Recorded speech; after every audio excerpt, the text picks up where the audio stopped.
Namaz niçin? İnsan diye hitap edilmiş bize.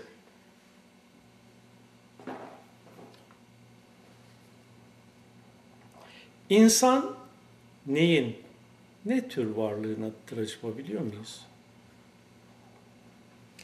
Bu konuyu geniş bir biçimde Kendini Tanı ile Bilincin Arınışı isimli kitaplarımda ele aldığım için şimdi burada detayına girmeyeceğim.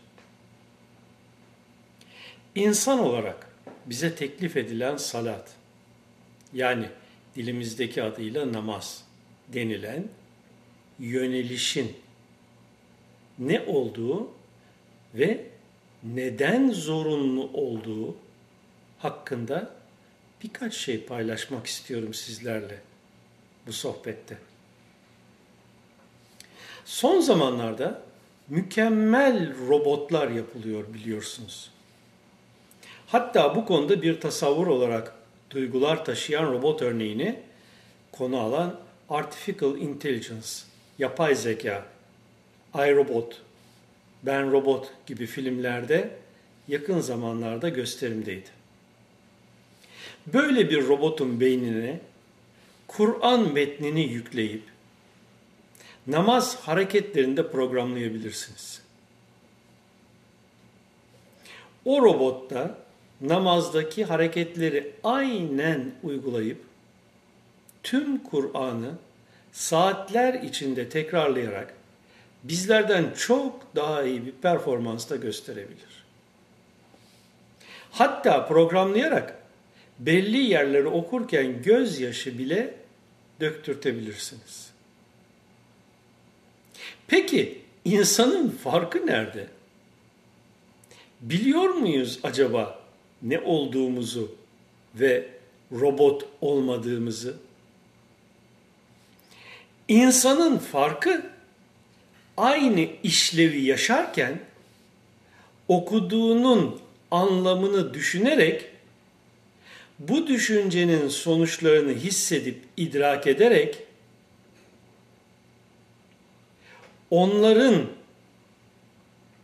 yani okuduklarının neticesinde yeni yeni anlayışlara ulaşması yazılanın ötesinde ve de bu anladığının gereğini namaz sonrası süreçte de yaşayabilmesindedir. Eğer hakkıyla namazı eda ediyorsa. فَوَيْلٌ لِلْمُصَلِّينَ الَّذ۪ينَ هُمْ عَنْ صَلَاتِهِمْ سَاهُونَ. Yazıklar olsun o namaz kılanlara ki namazın ne olduğundan gafildirler diyor Kur'an 108. surenin 4 ve 5. ayetlerinde. Nedir o yaşanası namaz gerçekliği?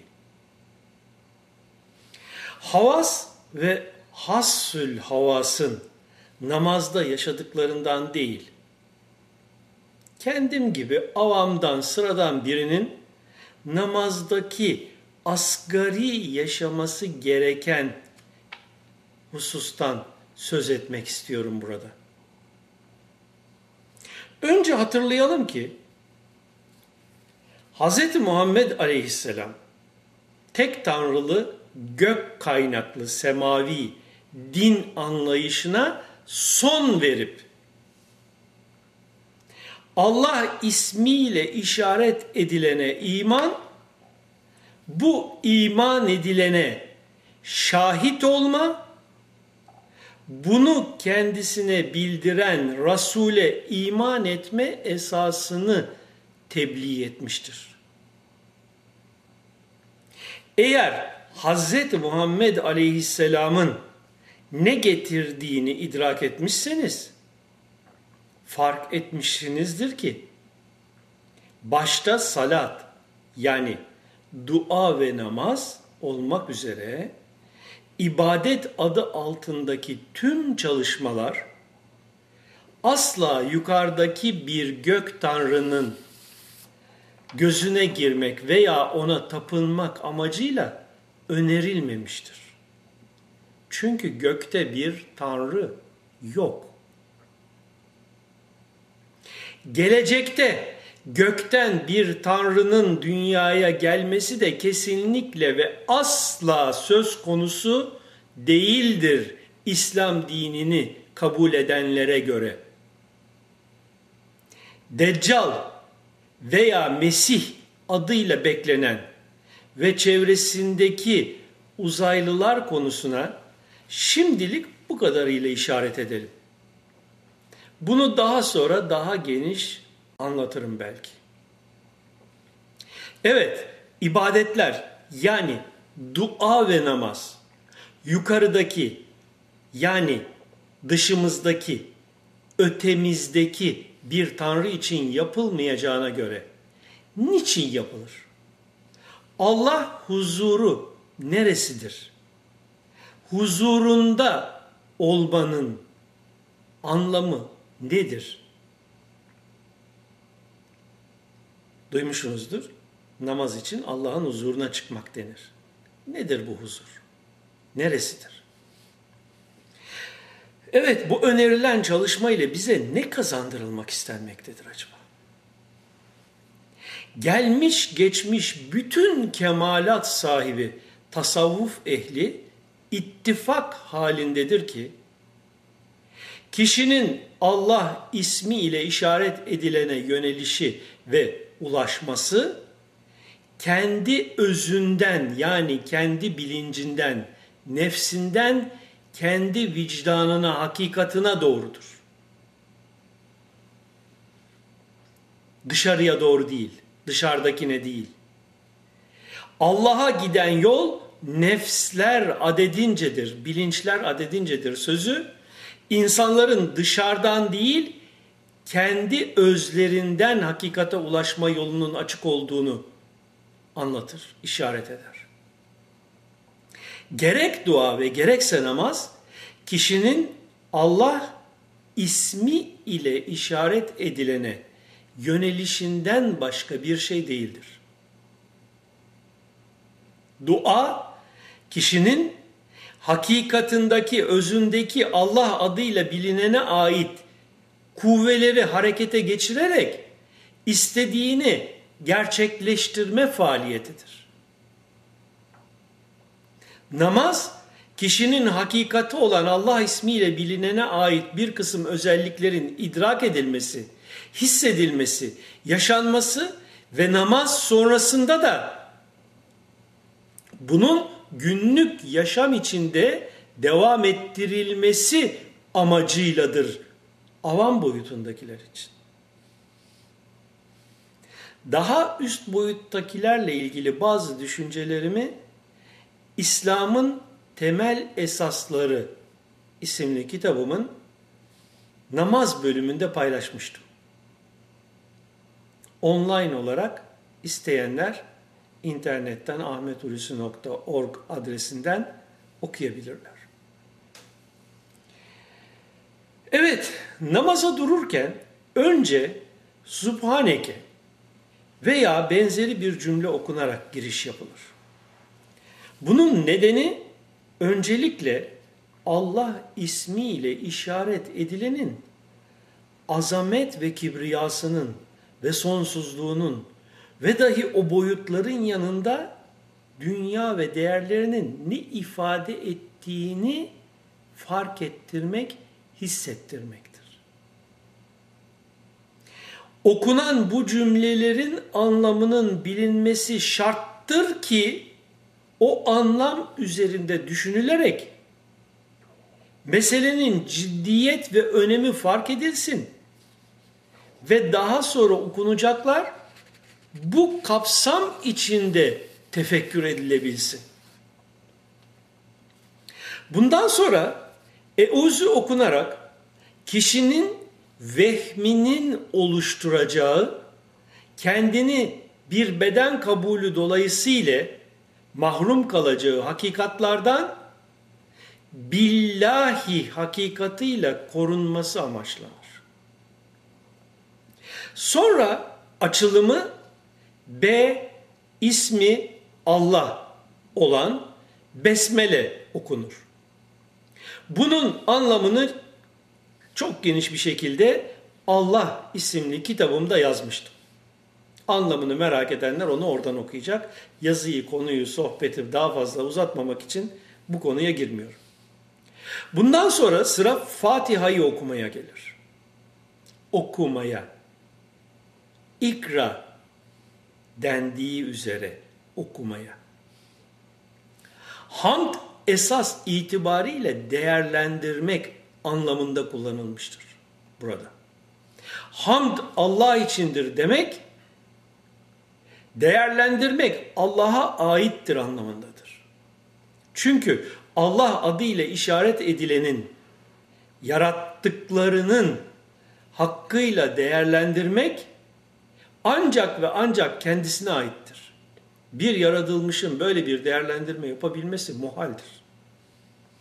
Bu yüzdendir ki bu cümle okunarak daha en başta insana çizgisi ve kapasitesi fark ettirilmekte, yaratılmış bu sistem hakkında haddini bilerek yaşaması ikazında bulunulmaktadır. Rahman ve Rahim'in bugüne kadar anlatılanlardan ve anlattıklarımızdan farklı bir anlamı üzerinde durmak istiyorum burada. Rahman bir özel isimdir ve tercüme edilemez. Bunu diyen Elmalı Hamdi Yazır. Hak Dini Tefsiri cilt 1 sayfa 32 orijinali. Rahman pek merhametli diye yetersiz bir şekilde tefsir olunabilirse de böyle tercüme edilemez. Allahu Teala'nın rahmeti, merhameti bir kalbi his, bir temayül nefsani manasına bir iyilik duygusu değildir. Fatiha'da izah olunacağı üzere irade-i hayır ve in'am-ı sonsuz manasınadır. Aynı tefsir cilt 1 sayfa 33. Vücut her hayrın ve her nimetin aslıdır. Rahman böyle bir irade-i hayır ile bizi cismaniyet ve ruhaniyetimizle ademden, yokluktan vücuda, varlığa getirerek halk eden ve bununla beraber esbab-ı baka ve hayatımız olan nimetleri de ishar ve şumulünden hariç hiçbir mahluk bulunamayacağından buna celail-i niyam ile rahmet denilir. Aynı tefsir sayfa 77. Şimdi buradan da anlaşılır ki, Elmalı'nın bu açıklamalarından da anlaşılır ki, Rahman klasik anlamdaki gibi esirgeyici, bağışlayıcı gibi beşeri değerlendirme anlamlarının çok ötesinde, evrensel anlamıyla dilediği şekilde varlığı yokluktan vücuda getiren, var kılan ve varlıktaki her şeyi kendine özgü özelliklerle yaratan anlamındadır. Rahim ise bu vücuda getirişin sistemini oluşturan mekanizmayı var eden anlamındadır.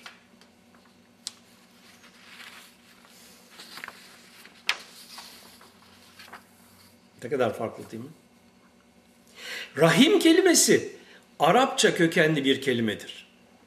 Anne de rahim kendi özellikleriyle nasıl yavruyu hücreden alıp dünyada yaşayabilecek bir olgunluğa kavuşturursa, Rahman'ın irade edip varlığa çıkardığı birimleri de rahim aynı şekilde Allah ismiyle işaret edilenin esması özellikleriyle oluşturup açığa çıkartır. Dolayısıyla her birim, her varlık Rahman ve Rahim'in yarattığı bir birimdir. Yani her birim Rahman ve Rahim isimlerinin işaret ettiği anlamlar doğrultusunda Allah adı ile işaret edilenin isimlerinin bir bileşimi, bir terkibi olarak var olmuştur.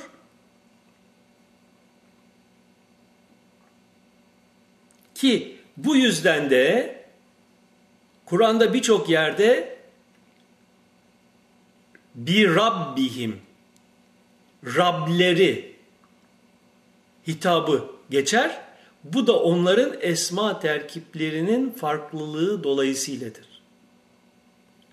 Bu anlam, bu isimlerin evrensel boyuttaki anlamıdır. Bu anlamı dünyevi, beşeri değerlere göre anladıklarımızla karıştırmamak lazım. Ayrıca her an bir canlının bir diğerini boğazlayıp, hatta canlı canlı yemesi olayını gözümüz önüne getirirsek, beşeri anlamda acıma duygusu taşıyan, yukarıda bir yerde Tanrı anlayışının ne kadar gerçeğe uygun olduğunu anlayışınıza ve takdirinize bırakır. Hz. Muhammed'in açıkladığı Allah, din, sünnetullah gerçekliklerinin bugünkü anlayışımız ve idrakımız doğrultusunda kesinlikle güncelleştirilmesi zorunluluğu artık apaçık ortadadır. Evet, konuyu daha fazla dağıtmadan kaldığımız yerden devam edelim. Rahman ve Rahim adlarıyla işaret edilen özelliklerinin sonucu, yaratılmış olan insan, günde belli aralıklarla en az 5 vakitte yaşanılan namaz ile 5 defa neyi hatırlamak ve yaşamak zorundadır.